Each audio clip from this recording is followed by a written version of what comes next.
নমস্কার। তো চলুন সবাইকে ওয়েলকাম।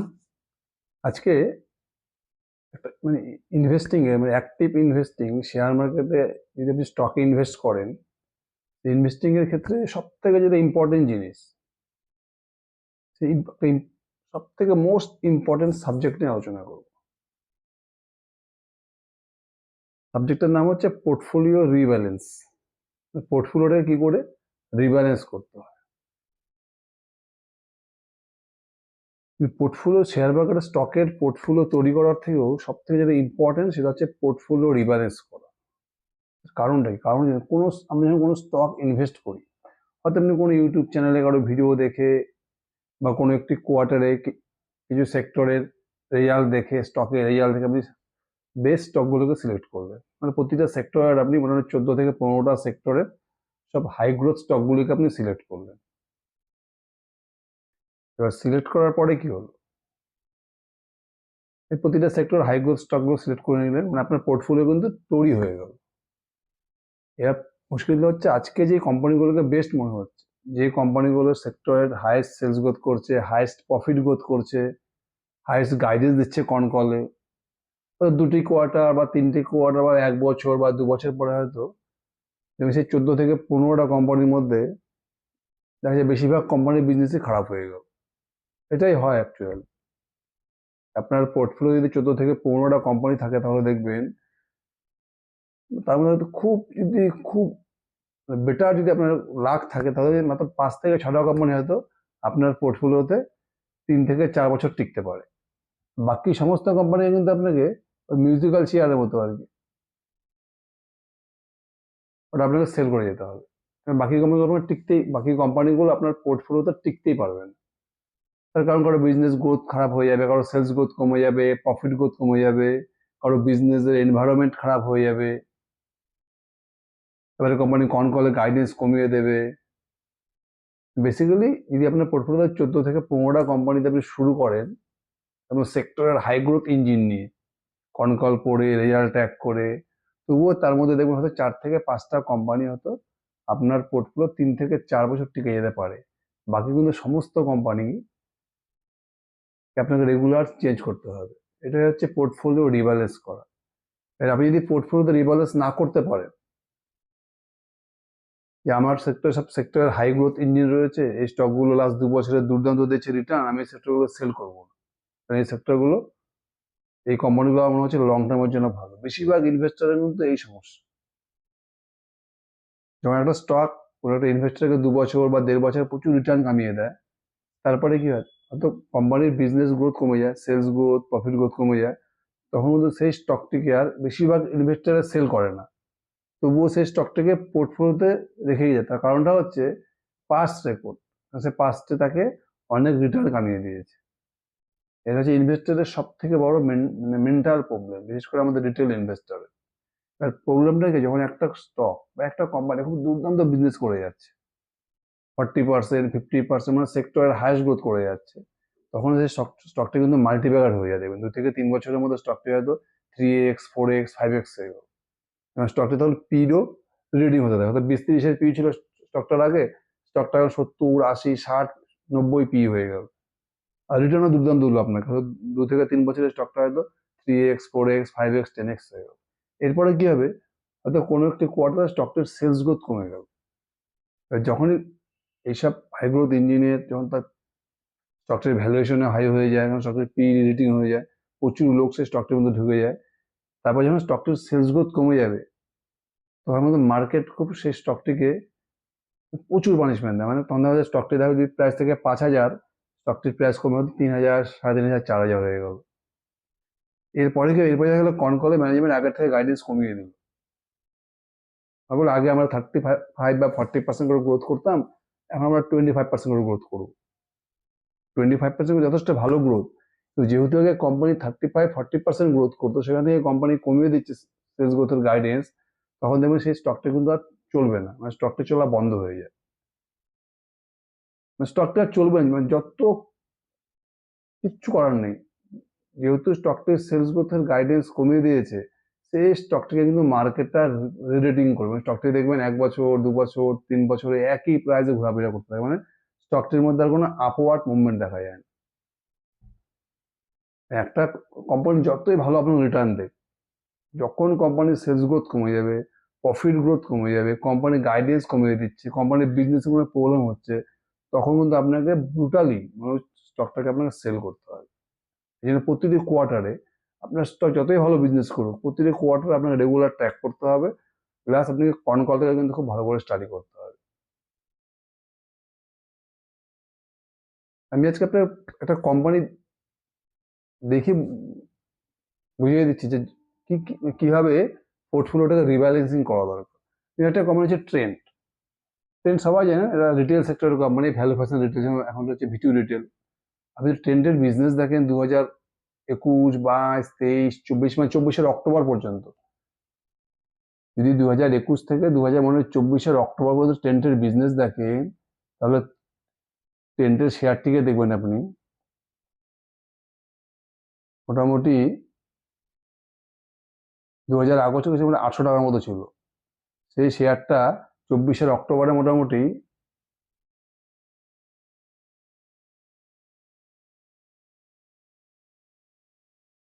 8,000 টাকার মতো হয়ে গেছে। 2021 থেকে 2024 এই 3 বছরে 800 টাকার শেয়ার 8,000 টাকা হয়ে গেছে, মানে স্টক প্রায় 10x হয়ে গেছে। 2021-এর জুলাই থেকে 2024-এর অক্টোবর পর্যন্ত স্টক প্রায় 10x রিটার্ন দিয়েছে ট্রেন্ড। তারপর থেকে দেখুন, তারপর থেকে 24-এর অক্টোবর থেকে আপনি দেখেন লাস্ট মোটামুটি প্রায় 1.5 বছর হতে চললো, ট্রেন্ডের কিন্তু কোনো রিটার্ন নেই। এখন স্টক দেখুন 3,000 টাকা নিয়ে চলে এসছে। 24-এর অক্টোবর থেকে এখন 26-এর ফেব্রুয়ারি মার্চ চলে এসছে, ট্রেন্ডের শেয়ার কিন্তু 8,000 থেকে নেমে 4,000 টাকা হয়ে গেছে। যে শেয়ারটা 2021 থেকে 2024-এ 10x হয়ে গেছে 800 থেকে 8,000, সেই শেয়ারটিকে দেখুন লাস্ট 1 বছরে 8,000 থেকে নেমে 4,000 টাকা হয়ে গেছে। এবার কেন হয়েছে? এবার একই যাবে ট্রেন্ডের বিজনেসটাকে ফলো করেন, তাহলেই বুঝতে পারবেন।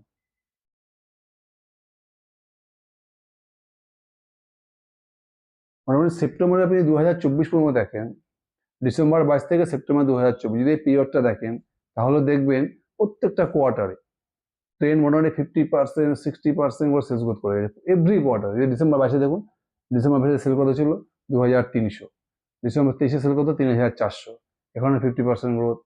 মার্চ 23-এ সেল ছিল কত 2,183 কোটি টাকা, মার্চ 24-এ সেল কত হয়েছে 3,300 কোটি টাকা, এখানে 50% গ্রোথ।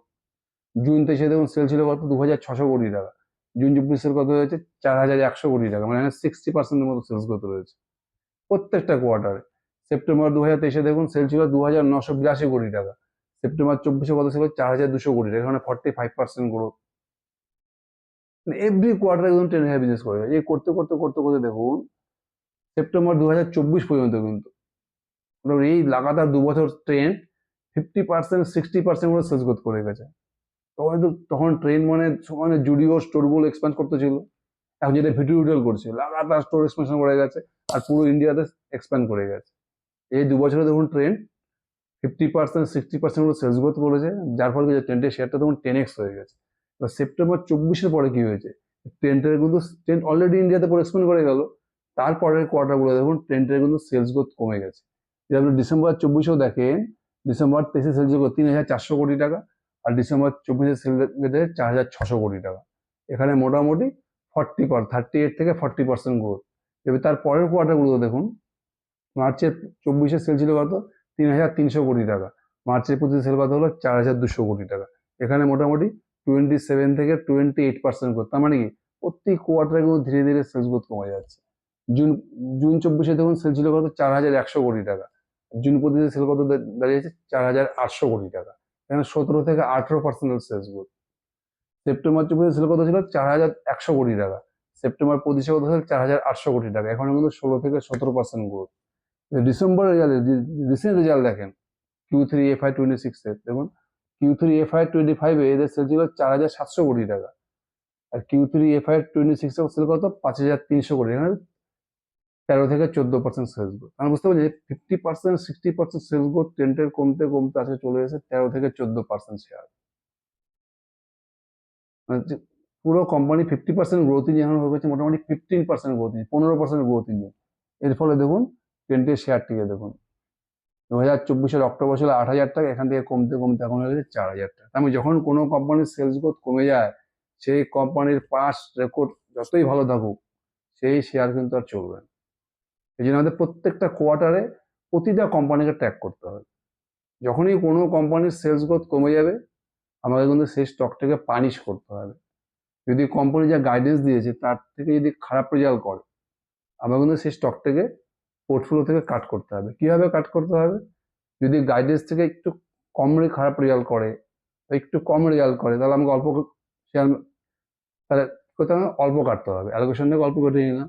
আর যদি গাইডেন্স থেকে খুবই খারাপ রেজাল্ট করে, তখন কিন্তু আমাকে সেই স্টক থেকে পোর্টফোলিও থেকে আউট করতে হবে।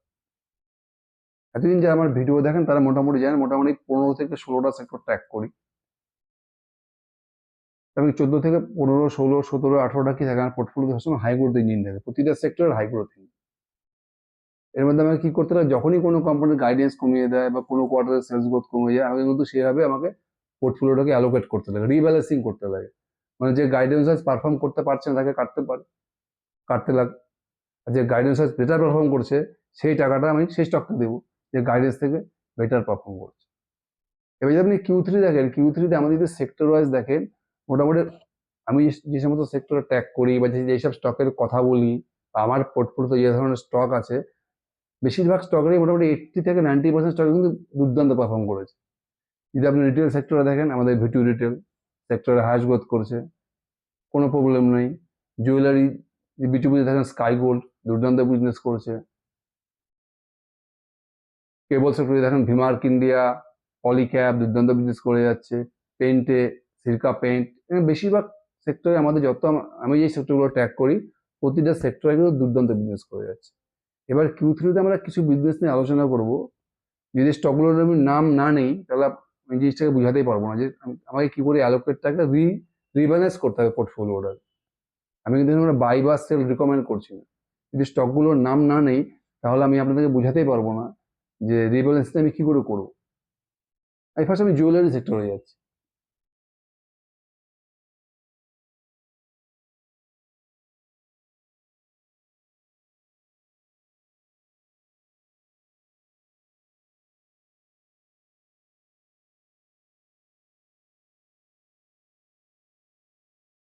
পিএন গ্যাডগিল জুয়েলার্স, যেমন জুয়েলারি রিটেল সেক্টরের পুরো স্পেসটা দেখেন, আমি মোটামুটি লাস্ট 3-4টে কোয়ার্টার থেকে সবসময় বলি যে পিএন গ্যাডগিল হচ্ছে জুয়েলারি রিটেল সেক্টরের বেস্ট ডিল। মানে কল্যাণের মোটামুটি সেলস গ্রোথ 30 থেকে 35%, কল্যাণের পি মোটামুটি 60, 70, 50 এরকম পিতে ট্রেড করে। টাইটানের সেলস গ্রোথ 20 থেকে 25%, টাইটানও 80-90 এর পি। কিন্তু পিএন গার্ডগুলোকে দেখুন, যদি লাস্ট 3-4টে কোয়ার্টার দেখেন, এটা কিন্তু 30-35% সেলস গ্রোথ করে যাচ্ছে। আর পি কিন্তু একদম সস্তা। যদি পি দেখেন, প্রাইস টু আর্নিং রেশিও মোটামুটি 20-25 এই রেঞ্জের পি। মানে আপনি কল্যাণের মতো সেম গ্রোথ পাচ্ছেন, কিন্তু কল্যাণের থেকে আপনি অর্ধেকের কম পিতে পেয়ে যাচ্ছেন, মানে সস্তায় পেয়ে যাচ্ছেন পিএন গার্ডগিল। যে আপনি সবসময় পিএন গার্ডগিলকে জুয়েলারি রিটেল সেক্টরের বেস্ট ডিল মনে করুন। আমাদের দুর্দান্ত স্টোর এক্সপেনশনও করেছে। গত বছরের Q3 থেকে এবছরের Q3 মোটামুটি এটা 40% উপরে স্টোর এক্সপেনশন করেছে। ম্যানেজমেন্ট যা গাইডেন্স রয়েছে, পুরো FY26 মোটামুটি 50%-এর মতো এরা স্টোর এক্সপেনশন করবে। 50% না হলে 45% আরামে করবে। আর কোম্পানি কিন্তু লাগাতার 30%, 35% করে সেলস গ্রোথ করে যাচ্ছে, প্লাস অপারেটিং লেভারেজও পাচ্ছে। কিন্তু এবার যদি আপনি Q3 রেজাল্টটা দেখেন, এবছর Q3-তে কিন্তু পিএন গার্ডগিল দুর্দান্ত রেজাল্ট করেছে। এখন মোটামুটি জুয়েলারি যদি যেমন রিটেল সেক্টরে প্রত্যেকটা কোম্পানি ভালো রেজাল্ট করেছে। টাইটানও দুর্দান্ত রেজাল্ট করেছে, কল্যাণও সুপার রেজাল্ট করেছে। টাইটান, কল্যাণ, পিএন গার্গিল প্রত্যেকে দুর্দান্ত রেজাল্ট করেছে। কিন্তু আপনি যদি পিএন গার্গিল কনকলে দেখেন, ম্যানেজমেন্ট কি বলেছে, এত সুন্দর রেজাল্ট করার পর আমি ভেবেছিলাম আমি পিএন গার্গিল আরো অ্যালোকেশন বাড়াবো। কিন্তু পিএন গার্গিল কনকল সে কি বললো, নেক্সট ইয়ার্স FY27-এ ম্যানেজমেন্ট গাইডেন্স দিল আমরা মাত্র 20% করে সেলস গ্রোথ করবো। এখন 38, 30%, 40% করে সেলস গ্রোথ করছে। ম্যানেজমেন্ট গাইডেন্স কি দিল যে FY27-এ কোম্পানি 20% সেলস গ্রোথ করবে। এগুলো নিয়ে পুরো ডিটেলস ভিডিও আমার বানানো আছে, আমি এখানে আর কল খুলছি না। এবার দেখুন, পিএনবিএল এত ছোট কোম্পানি, 7 থেকে 8,000 কোটি টাকা মার্কেট ক্যাপ, সেই কোম্পানি গাইডেন্স কমিয়ে বলছে আমরা FY27-এ 20% গ্রোথ করবো। কল্যাণকে ধরুন 50 থেকে 60,000 কোটি টাকা মার্কেট ক্যাপ কোম্পানি, সেই গাইডেন্স দিচ্ছে 30 থেকে 35% গ্রোথ করবো। টাইটান এত বড় কোম্পানি, টাইটানও 20%, 25% গাইডেন্স দিচ্ছে। তাহলে আমার পিএন গার্গিলের মতো ইন্ডাস্ট্রি থাকবে ইনভেস্টারদের? আমি তো পেনগুলো নিয়েছিলাম, ছোট মার্কেট ক্যাপ কোম্পানি, পি সস্তা, প্লাস টাইটান কল্যাণের থেকে বেটার গ্রোথ করছে, কল্যাণের সমান গ্রোথ করছে আর টাইটানের থেকে বেটার গ্রোথ করছে। কিন্তু এখন ম্যানেজমেন্ট গাইডেন্স দিল, এখানে কল্যাণের মধ্যে এত বড় কোম্পানি 35% গ্রোথের গাইডেন্স দিচ্ছে, টাইটান দেখুন প্রত্যেকটা কোয়ার্টারে 20 থেকে 25% গ্রোথ করছে, এত বড় কোম্পানি, গুড ম্যানেজমেন্ট। সেখানে পেন গার্ডের মতো ছোট্ট কোম্পানি যদি সেলস গ্রোথের গাইডেন্স কমিয়ে দেয়, 30% 35% গ্রোথ থেকে 20% গাইডেন্স দেয়, তাহলে কি মার্কেটের কোনো ইন্টারেস্ট থাকবে পেন গার্ডগুলোর প্রতি? আমি কোনো রিকমেন্ড করছি না। মানে আমাদের কাছে পেন, আমি যখন এই স্টকটা ট্র্যাক করতাম, আমি নিজেই বলতাম এটা একটা রিটেল জুয়েলারি সেক্টরের বেস্ট স্টক। এটা আমার বলাতে কোনো যায় আসে, যে স্টকটা পারফরমেন্সই দেখা যাচ্ছে না, যে কল্যাণের থেকে অর্ধেকেরও কম পিইতে কল্যাণের সমান গ্রোথ পাচ্ছি বা কল্যাণ থেকে বেটার গ্রোথ পাচ্ছি, অপারেটিং লেভারেজ পাচ্ছি। এই যদি পেন গার্ডগুলো আমাদের কাছে জুয়েলারি রিটেল সেক্টরের বেস্ট স্টক ছিল, কিন্তু এই কোয়ার্টার সে কি করলো কোম্পানি, কনকলের গাইডেন্সটা কমিয়ে দিল, করে বললো FY 27-এ 20% গ্রোথ করবে। তাহলে কি হবে, কোম্পানির প্রতি আমাদের ইন্টারেস্ট চলে যাবে। তাহলে এইভাবে কিন্তু আপনাকে খুঁজতে হবে যে আমাদের কি করে পোর্টফোলিওটাকে চেঞ্জ করতে হবে, রিব্যালেন্স করতে হবে। তার থেকে কল্যাণ আমার কাছে বেটার ডিল না, এত বড় কোম্পানি 30 থেকে 35% গ্রোথ গাইডেন্স দিচ্ছে। টাইটান, তাই পেন দিলে কেন যাবো, এত ছোট কোম্পানির মধ্যে আমি 20% গ্রোথে যাবো কেন? এভাবে আপনাকে প্রতিটা সেক্টর স্টকটা, তারপরে দেখবেন যদি আপনি NBFC যান, NBFC সেক্টরে যান,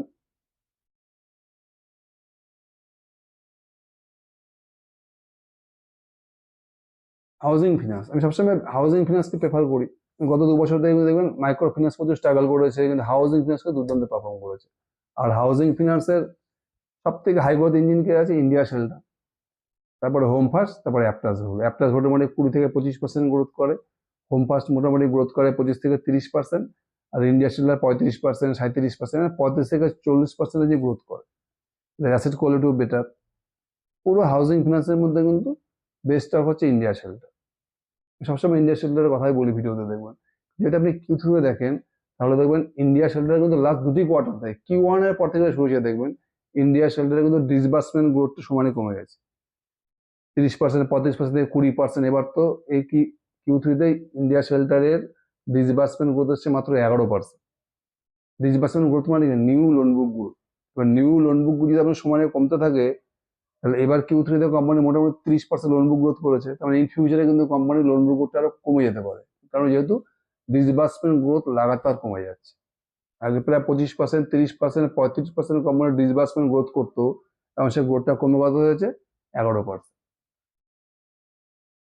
তার মধ্যে কোম্পানির উপরে অ্যাসেট কোয়ালিটিতে প্রবলেম হচ্ছে, 30+ DPD বেড়ে যাচ্ছে, একটু গ্রস এনপিএটা বেড়ে যাচ্ছে। শুধু ইন্ডিয়া শেল্টার নয়, হাউজিং ফিনান্সের প্রত্যেকটা কোম্পানি স্ট্রাগল করেছে, প্রত্যেকে কিন্তু লোন বুক গ্রোথের গাইডেন্স কমিয়ে দিয়েছে, হোম ফার্স্ট, অ্যাপট্রাস। কিন্তু ইন্ডিয়া শেল্টার কিন্তু দেখুন এতদিন কোনো লোন বুক গ্রোথের গাইডেন্স কমায়নি, কিন্তু এবার কোয়ার্টারে এসে কিন্তু আপনি যদি ইন্ডিয়া শেল্টারের কনকল দেখেন, ইন্ডিয়া শেল্টার কিন্তু কনকলে অ্যাসেট কোয়ালিটি নিয়ে কথাই বলে না, কেন ওদের অ্যাসেট কোয়ালিটি সবসময় ভালো থাকে, আরো উপরে দিকে চলে যাচ্ছে, আরো বাড়ছে। কিন্তু এই কনকলে কোম্পানি কি বলেছে, এটা কিন্তু লোন বুক গ্রোথের গাইডেন্সটা কমিয়ে দিয়েছে। যেই ইন্ডিয়া শেল্টার যখন আগে 35 থেকে 40% লোন বুক গ্রোথের কথা বলতে, এখন কি বলছে, আমরা 30% করে লোন বুক গ্রোথ করবো। প্লাস কোম্পানির মধ্যে এই কোয়ার্টার স্ট্রেসের কথা বলেছে, যে গ্রস এনপিএ নিয়ে সমস্যা, গ্রস এনপিএ বেড়ে যাচ্ছে, 30+ ডিপিডি বেড়ে যাচ্ছে। তার মানে কি, যখন একটা কোম্পানি অন কলে গ্রোথের থেকে বেশি সমস্যা নিয়ে কথা বলে, gross NPA, net NPA, credit cost, 30+ ডিপিডি, তখন কিন্তু ইনভেস্টরদের মধ্যে একটা টেনশন চলে আসে। তার মধ্যে কোম্পানি অন কলে কি করেছে, লোন বুক গ্রোথের গাইডেন্সটা কমিয়ে দিয়েছে। আর যখন কোনো ফিনান্স, যখন কোনো একটা এনবিএফসি কোম্পানি লোন বুক গ্রোথের গাইডেন্স কমিয়ে দেয়, তাহলে বুঝতে হবে সেই কোম্পানিতে একটা কালেকশন এফিসিয়েন্সিতে প্রবলেম হচ্ছে, মানে গ্রস এনপিএ, নেট এনপিএ আরো বাড়তে পারে, মানে ইন ফিউচারে লোন বুক গ্রোথ আরো কমে যাবে। তার কারণটা কি, এদের অলরেডি দেখুন ডিসবার্সমেন্ট গ্রোথ কিন্তু প্রতিটা কোয়ার্টারে কমে যাচ্ছে। অথচ আপনি যদি এনবিএফসির বাকি সেক্টরগুলোকে দেখুন, মাইক্রো ফিন্যান্স গত বছর স্ট্রাগল করেছে, এখন কিন্তু প্রত্যেকে বেটার গাইডেন্স দিচ্ছে, প্রত্যেকের অ্যাসেট কোয়ালিটি ভালো হচ্ছে। তার মানে যেমন হাউজিং ফিন্যান্সের থেকে কিন্তু মাইক্রো ফিন্যান্স সেক্টরটা বেটার লাগছে, আরমান ফিনান্সিয়ালের মতো স্টক বা মুথুট মাইক্রো ফিন্যান্সের মতো স্টক। তার মানে আমাদের সঙ্গে ফ্লেক্সিবল হতে হবে। আর যখন একটা কোম্পানি গাইডেন্স কমিয়ে দেয় না, লোন বুক গ্রোথ কমে যায়, লোন বুক গ্রোথের গাইডেন্স কমিয়ে দেয়, তখন কিন্তু সেই স্টক চলা খুব মুশকিল। মার্কেট ওগুলো কথার কোনো দাম নেই, যে আগে ভালো করেছে, ইন ফিউচারে ভালো করবে। ফিউচার সম্বন্ধে কেউ জানে না, আজ থেকে 1 বছর পরে, 2 বছর পরে কি হবে এটা কেউ জানে না। আমাকে রিয়াকশন দিতে হবে কোম্পানির বিজনেসের উপর, যখন কোনো কোম্পানি বিজনেস গ্রোথ চলে যায়, কোম্পানি গাইডেন্স কমিয়ে দেয়, কোম্পানির প্রবলেমের কথা বলে, তখন কিন্তু সেই স্টকের প্রাইস বাড়া খুব মুশকিল। আর সেই স্টককে কিন্তু মার্কেটটা রিওয়ার্ড করে না। আমাদেরকে এইভাবে কিন্তু পোর্টফোলিওটাকে রিব্যালেন্স করতে হবে। যখন কোনো কোম্পানি গাইডেন্স কমিয়ে দেবে, সমস্যার কথা বলবে, তখন বুঝতে হবে কোম্পানির মধ্যে কোনো প্রবলেম চলছে। তখন কিন্তু সেই স্টকটা মানে মোটামুটি একটা টক্সিক স্টক হয়ে যায়। আপনি সেই স্টকটাকে পোর্টফোলিও রেখে দেন বা সেই স্টকটাকে ডিফেন্ড করা শুরু করেন, তাহলে কিন্তু সমস্যাটা আপনারই বাড়বে। যে কোনো আপনি এমএসএমই সেক্টরও দেখেন, এমএসএমই ফিনান্স সেক্টর যদি দেখেন,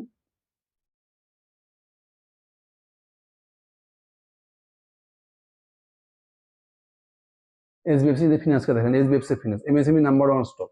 এমএসএমই স্টক বলতে গেলে ছোট ছোট বিজনেসকে লোন দেয়, ছোট ছোট দোকানদার বিজনেসম্যানকে লোন দেয়। এইচডিএফসি কেও দেখবেন লাস্ট 2 বছরে যখন পুরো মাইক্রো ফিন্যান্স এমএসএমইতে খুব খারাপ অবস্থায় গেছে লাস্ট 1 থেকে 1.5 বছরে, কিন্তু এইচডিএফসি কিন্তু কনস্ট্যান্টলি গ্রোথ করে গেছে। অ্যাসেট কোয়ালিটি ভালো, মানে এদের তো সবসময় গাইডেন্স থেকে আমরা কোয়ার্টারলি 5 থেকে 7% গ্রোথ করবো, কিন্তু এরা দেখুন না, নন স্টপ লাস্ট এই 2 বছর দেখেন 28%, 30%, 33% করে গ্রোথ করে যাচ্ছে। এদের অ্যাসেট কোয়ালিটিও দুর্দান্ত। এইচডিএফসি তো সেম প্রবলেম দেখা যাচ্ছে লাস্ট 2 কোয়ার্টার থেকে, disbursement growth. Q1, Q2, Q3 দেখেন কন্টিনিউ ডিসবার্সমেন্ট গ্রোথ কমে যাচ্ছে, এবং এই Q3 সাথে এদের ডিসবার্সমেন্ট জিরো হয়ে গেছে, মানে ডিসবার্সমেন্ট গ্রোথ জিরো। সাধারণত ডিপিডি প্লাস ব্যাকআউটে বেড়ে যাচ্ছে, 1+ ডিপিডি, অ্যাসেট কোয়ালিটির কিন্তু সমস্যা হচ্ছে। এমএসএমই যেমন 5 স্টার বিজনেসকে দেখেন, এইচডিএফসি এর কম্পিউটার ছিল 5 স্টার বিজনেস, তো অলরেডি অবস্থা খারাপ হয়ে গেছে, সেই স্টক তো আধা হয়ে গেছে, তারও লোন বুক চলে গেছে, অ্যাসেট কোয়ালিটি প্রচুর বেড়ে গেছে। কিন্তু এইচডিএফসি কিন্তু ছিল না, এইচডিএফসির কিন্তু এখন সমস্যা চলে যাচ্ছে। যদি লাস্ট 2টি কোয়ার্টার দেখেন, এই যে 3টি কোয়ার্টার হয়ে গেলো, এদের কিন্তু ডিসবার্সমেন্ট গ্রোথ কমে গেছে। ডিসবার্সমেন্ট গ্রোথ হচ্ছে এনবিএফসি কোম্পানির সব থেকে ক্রিটিক্যাল জিনিস। যদি ডিসবার্সমেন্ট গ্রোথ কমে যায়, তার মানে বুঝতে হবে ইন ফিউচারে কিন্তু কোম্পানির লোন বুক গ্রোথও কমে যাবে। তার মানে কোম্পানি কি নতুন লোন দিতে ভয় পাচ্ছে, মানে কোম্পানির অ্যাসেট কোয়ালিটিতে সমস্যা হচ্ছে, কোম্পানির কালেকশন এফিসিয়েন্সি ঠিক মতো হচ্ছে। আপনাকে কি করতে, এইসব স্টক থেকে রিটার্ন জেনারেট করা মুশকিল হয়ে যাবে। মার্কেট কিন্তু এইসব স্টককে আর রিওয়ার্ড করবে না। মানে ইনভেস্টি কোম্পানি, কারণটা কি? কারণ ইনভেস্টরদের কাছে প্রচুর এখন বেটার অপরচুনিটি আছে না। আমার এমএসএমই স্টক বা হাউজিং ফিনান্সের থেকে আমার কাছে ক্যাপ্রি গ্লোবালের মতো স্টক রয়েছে, ডাইভার্সিফাই, পুনাওয়ালা ফিনকর্প রয়েছে, পিরামল ফিনান্স রয়েছে, আমার কাছে মাইক্রো ফিন্যান্সের প্রচুর স্টক রয়েছে, Muthoot micro finance, Arman financial বা স্মল ফিনান্স ব্যাংক রয়েছে, উজ্জীবন স্মল ফিনান্স, উৎকর্ষ স্মল ফিনান্স, যা দুর্দান্ত গাইডেন্স দিচ্ছে, এদের সব সমস্যা মিটে গেছে, এখন লোন বুক গ্রোথ করছে, অ্যাসেট কোয়ালিটি বেটার হচ্ছে। মার্কেট সবসময় ডিরেকশন দেখে যে কোন কোম্পানি ভালোর দিকে যাচ্ছে, কোন কোম্পানির ডাউন সাইডে, যেই কোম্পানির ডাউন সাইডে যাবে মার্কেট ওটাকে রিওয়ার্ড করবে। আমাদের কিন্তু এইভাবে কিন্তু পোর্টফোলিওটাকে রিব্যালেন্স করতে হবে।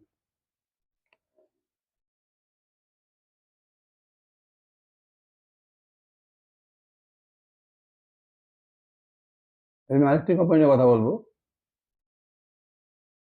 এই যে কার্টেক, এটা মানে সুপার হাই গ্রোথ ইঞ্জিন, এটা প্ল্যাটফর্ম বিজনেস, মানে অটোমোবাইলের একটা প্ল্যাটফর্ম বলতে পারেন। কার্টেককে দেখুন, আমরা মোটামুটি 1 থেকে 1.5 বছর ট্র্যাক করছি, দুর্দান্ত রিটার্ন দিয়েছে কিন্তু কার্টেক। আপনি কার্টের রিটার্ন দেখেন, সুপার রিটার্ন, মানে ফাটাফাটি বিজনেস করে যাচ্ছে কার্টের। কিন্তু দেখুন লাস্ট আপনি 1-2 মাস দেখেন, কার্টের স্টক করতে মোটামুটি 3200 টাকার থেকে নেমে মোটামুটি চলে এসছে 1800 টাকা। আমরা জার্নি করেছিলাম 800-900 টাকার থেকে শুরু করে 3200 চলে গেছিল, তারপরে দেখুন কার্টের কিন্তু আবার চলে এসছে 1800 টাকা। তার কারণটা কি? তার কারণ হচ্ছে সেম রেজাল্ট। কার্টের একটা প্ল্যাটফর্ম বিজনেস, অটোমোবাইলের প্ল্যাটফর্ম, এটা নিয়ে ডিটেলস ভিডিও বানানো আছে, ডিটেল বিজনেসে যাচ্ছি। যদি কার্টের বিজনেস থেকে লাস্ট 1 থেকে 1.5 বছরে প্রত্যেকটা কোয়ার্টারে 25%, 30%, 35% করে সেলস গ্রোথ করে যাচ্ছে। আর সঙ্গে এরা অপারেটিং লেভারেজও পাচ্ছে, 50%, 60% সেলস গ্রোথ করে যাচ্ছে। তারপরে ওএলএসকে নিজেরা অ্যাকোয়ার করে নিয়েছে, অ্যাকুইজিশন করেছে ওএলএসকে। তারপরে এদের বিজনেস কিন্তু আরো ডাইভার্সিফাইড হয়ে গেল, মানে এখন শুধু অটোমোবাইলের প্ল্যাটফর্মই না, ওএলএক্স তো যে কোনো সেকেন্ড হ্যান্ড জিনিস বিক্রি করা যায়, কেনা যায়। তার মানে এটা হওয়া থেকে এদের বিজনেস কিন্তু বেড়ে গেল। তারপরে মার্কেট রিস্ক হচ্ছে, এক্সপেকটেশন বেড়ে গেছে। তারপরে দেখুন কার্টের কিন্তু স্টকটা যদি আপনি দেখেন, এরা চলে এসেছিল বোধহয় 3200 টাকা। কিন্তু সমস্যা হচ্ছে কার্টের, সমস্যা কার্টের গ্রোথ, মার্কেট যেটা এক্সপেক্ট করছিল কার্টের কাছ থেকে ওএলএক্স কে নেওয়ার পরে, সেই গ্রোথটা কিন্তু কার্টের অ্যাচিভ করতে পারছে না। Q3 দেখুন 18% মতো সেলস গ্রোথ করেছে, কিন্তু OLX এর গ্রোথ কত মাত্র 17%। এটা কিন্তু মার্কেট মানে নিজ থেকে পছন্দ করেনি আর কি। মার্কেটের এক্সপেকটেশন কি থাকে কার্টেলের থেকে 28%, 30% সেলস গ্রোথ করবে, সঙ্গে অপারেটিং লেভারেজ পাবে। আর OLX নেওয়ার পরে কি হবে, ভাবছে এদের সেলস গ্রোথ আরো বাড়বে, কিন্তু OLX এর গ্রোথ দেখুন 16 থেকে 17%, কার্টেড গ্রোথ করছে 18%। যদিও কোম্পানি অপারেটিং লেভারেজ পাচ্ছে, কিন্তু 60-70 পি দিচ্ছে মার্কেট কার্টেডকে, যেহেতু high growth engine, platform business, operating leverage রয়েছে, কিন্তু সেই যদি সেলস গ্রোথ কমে যায়, মানে 25%, 27%, 30% গ্রোথ ইঞ্জিন হচ্ছে 18%, এই স্টকটা কিন্তু মার্কেট পানিশ করবে, যার ফলে কার্টেড কিন্তু দেখুন সমানে ডাউন হয়ে যাচ্ছে। কারণটা কি, গ্রোথ কমে গেছে কার্টেডের। আর কার্টের কনকল কিন্তু সেম বিজনেসের কথাই বলছে, গ্রোথ কতটা বেড়ে যাবে সেরকম কোনো গাইডেন্সও কোম্পানি দেয়নি। প্লাস এদের আরো একটা অ্যাকুইজিশন করার কথা ছিল, কার্ড দেখো বলে একটা প্ল্যাটফর্মকে বিজনেসকে এদের অ্যাকোয়ার করার কথা, সেটারও কিন্তু ঠিকঠাক অ্যাকুইজিশনটা বাতিল হয়ে গেছে আর কি, অ্যাকুইজিশনটা হয়নি। এটাকে মার্কেট ভালোভাবে নেয়নি। তাহলে কার্টের সে কেন পড়ে গেলো 3200 টাকা থেকে 1800 টাকা? কারণটা হচ্ছে কার্টের গ্রোথ কমে গেছে। যখন কোনো কোম্পানির গ্রোথ কমে যায়, বিশেষ করে এই ধরনের company, high growth engine, high P, আপনাকে কিন্তু রেডি থাকতে হবে। মানে কোনো স্টকের প্রতি ইমোশনাল হলে চলবে, যে আমি স্টকটি আমাকে দুর্দান্ত রিটার্ন দিয়েছে, এই স্টকটা আমি পোর্টফোলিও থেকে বের করবো না। আপনাকে জাস্ট মার্কেট যেরকম যেরকম কোম্পানি বিজনেস করবে, আপনাকে কিন্তু সেভাবে রিয়াকশন দিতে হবে। কারণ আমরা স্টক এখানে নেই, স্টক নেওয়া মানে কি, আমরা কোনো একটা কোম্পানির স্টককে নেই, তার মানে আমাদের সঙ্গে বিজনেস ডিল হচ্ছে। আমরা কোম্পানিকে শেয়ারের প্রাইস দিচ্ছি, কোম্পানিকে ভ্যালু দিচ্ছি, ভ্যালু কে দেবে বিজনেস। আমরা তো কোনো একটা কোম্পানি কেন ঢুকছি, কারণ কোম্পানিটা সেক্টরের হাই গ্রোথ স্টক। যখন সেই সেক্টরের হাই গ্রোথ হতে পারবে না, তার থেকে সেই সেক্টরের অন্য কোম্পানিগুলো বেটার রেজাল্ট করবে, তখন তো আমাকে সেই স্টকটা থেকে সরে যেতে হবে। আমি সেই স্টকটাকে ধরে রাখি, তাহলে কি হবে, একটা ট্রেন্ডের মতো অবস্থা হয়ে যাবে। বরুণ বিভাজকে দেখুন লাস্ট 3 বছর নো রিটার্ন। কেপিআইডি টেকনোলজিকে দেখুন, যে কোনো যখন সেলস গ্রোথ কমে যায়, কোম্পানি গাইডেন্স ঠিকঠাক না দেয়, তখন মধ্যে সেই স্টক থেকে রিটার্ন পাওয়া খুব মুশকিল হয়ে যায়। সুতরাং আমাদের পোর্টফোলিওটাকে আমাদের এভাবে রাখতে হবে, যাতে আমরা সবসময় সেক্টরের হাইয়েস্ট গ্রোথ স্টক আমার পোর্টফোলিও থাকে। সে একটি স্টককে আমাকে যদি 2টি কোয়ার্টার পরে বেচতে হয়, 4টি কোয়ার্টার পরে বেচতে হয়, 2 বছর পরে বেচতে আমি বেচবো, যখনই আমার কোম্পানির সেলস গ্রোথ সেক্টরের হাইয়েস্ট থাকবে না, এবং কোম্পানি গাইডেন্স কমিয়ে দেবে, কোম্পানি বিজনেস প্রবলেমের কথা বলবে, তখন কিন্তু আমাকে সেই স্টকটাকে সেল করতে হবে। এটা হচ্ছে পোর্টফোলিও রিব্যালেন্স, এভরি কোয়ার্টার আপনাকে ট্র্যাক করে যেতে হবে। মানে সবসময় আমাদের পোর্টফোলিও থাকবে হচ্ছে সেক্টরের highest growing stock, best stock থাকবে। যখনই আপনার কোম্পানিটা বা আপনার পোর্টফোলিও স্টকের গ্রোথ কমে যাবে, তার তুলনায় আদার্স পিয়ার্স বা কম্পিটিটরসরা বেটার গ্রোথ করবে, তখন আপনাকেও কিন্তু চেঞ্জ হতে হবে। এখানে কিন্তু আর কোনো রাস্তা নেই। কারণ আপনার কোম্পানি ভাবছেন যে আমার কোম্পানি তো লং টাইমের জন্য ভালো, 5 বছর পরে ভালো করবে। 5 বছর পরের খবর কি, 5 বছর পরে কি হবে, 2 বছর পরে কি হবে, কেউ জানে না। একটি কোয়ার্টার পরে কেউ এটাকে বলতে পারবে না। আমাদের চলেই কোম্পানি ম্যানেজমেন্টের গাইডেন্স ওয়াইজ। আমাদের কাছে তো আর কোনো টুলস নেই একটা কোম্পানি সম্বন্ধে। ম্যানেজমেন্ট যেভাবে গাইডেন্স দেবে, আমরা সেভাবে রিয়াকশন দেবো। আমাদের একটা কোম্পানি ঢুকি কখন, যখন কোম্পানি বেটার রেজাল্ট করে, ম্যানেজমেন্ট গাইডেন্স দেয়।